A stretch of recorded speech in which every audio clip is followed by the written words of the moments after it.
Thank you, Your Honor.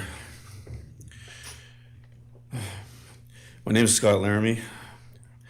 I'm Maddie Mogen's stepfather and the husband of Maddie's mother, Karen Laramie. I will read this victim impact statement on behalf of Karen and myself. Maddie was our gift of life, our purpose, and our hope. Maddie quickly became Karen's joy, identity, and purpose in life. I joined Maddie's life when she was 2.5 years old.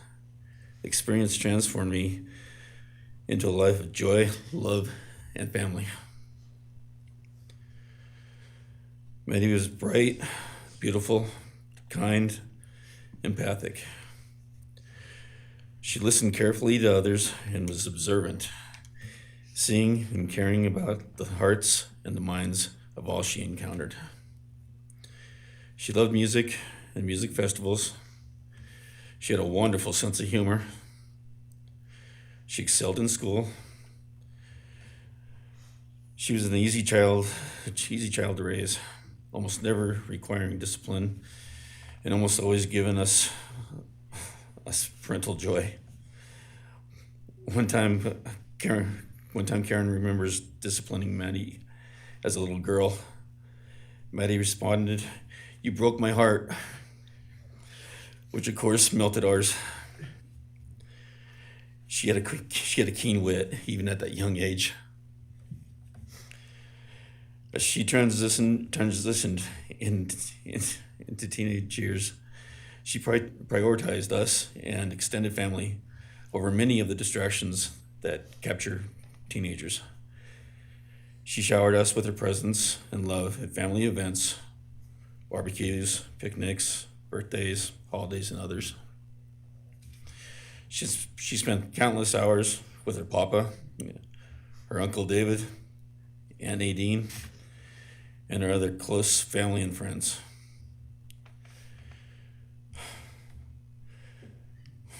This world was a better place with her in it.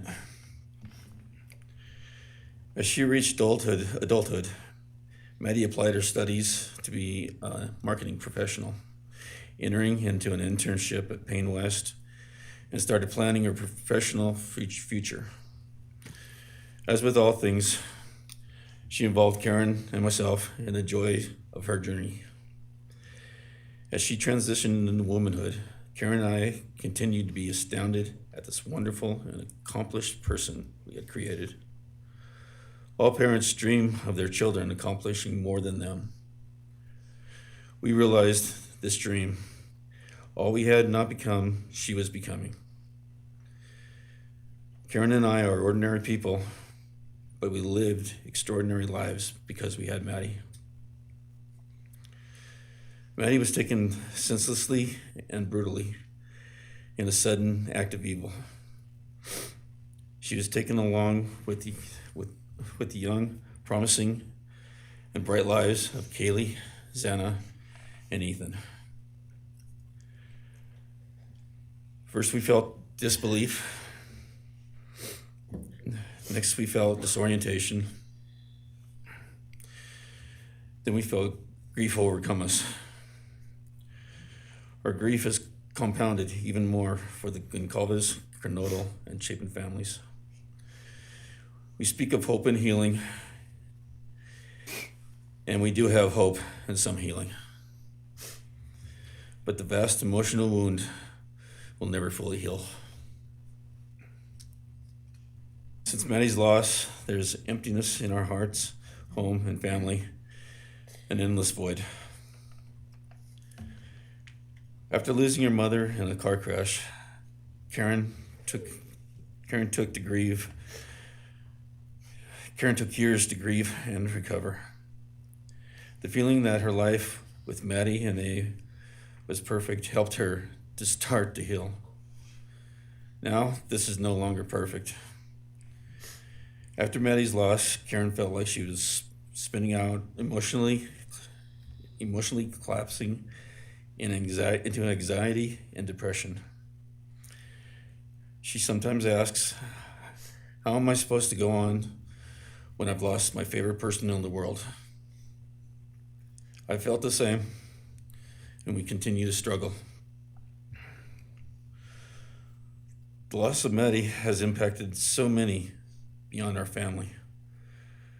Her second family is her sorority sisters who grieve alongside us. She has so many close friends who suffer from her loss. We will continue to be. Her loss will continue to be felt by the Vandal community, including Vandal Solutions on campus, where she volunteered her time for others.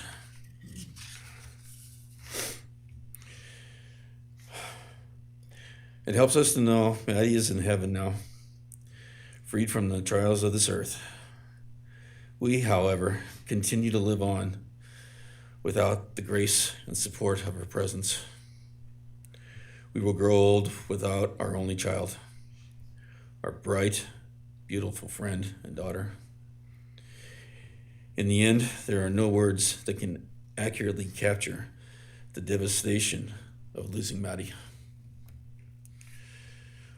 We will endure, and we will go on.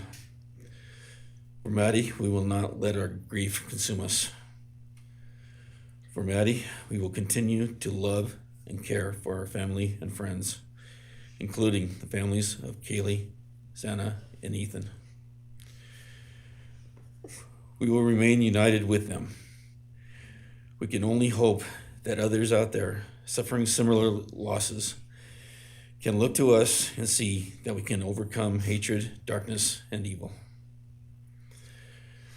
We know the law allows us to comment on the defendant and his sentence. As for his sentence, we support the plea agreement. Society needs to be protected against this evil. As for the defendant, we will not waste words, nor will we fall into hatred and bitterness.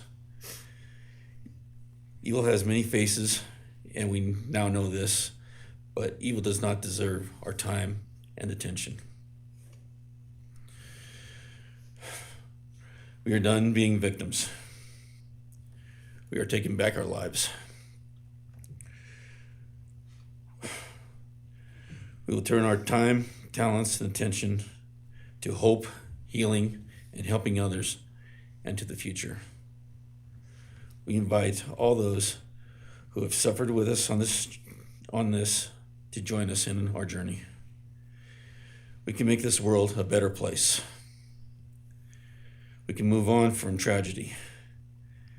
Adversity will visit us, evil will visit us, but we will overcome. We can and will endure.